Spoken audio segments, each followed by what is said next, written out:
Phishing attacks are one of the most common threats faced by organizations.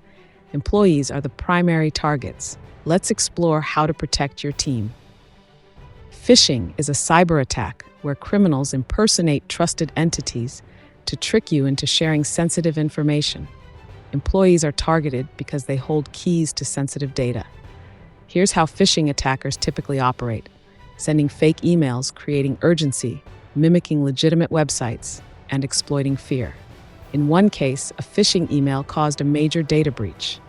An employee's click on a fraudulent link led to stolen data and financial loss. Here are some red flags to watch for. Check the sender's email address, avoid links requesting sensitive info, be cautious of spelling errors. Preventing phishing requires proactive steps.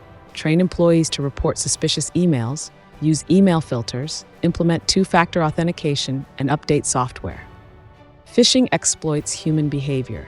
By staying vigilant and following best practices, employees can be the first line of defense.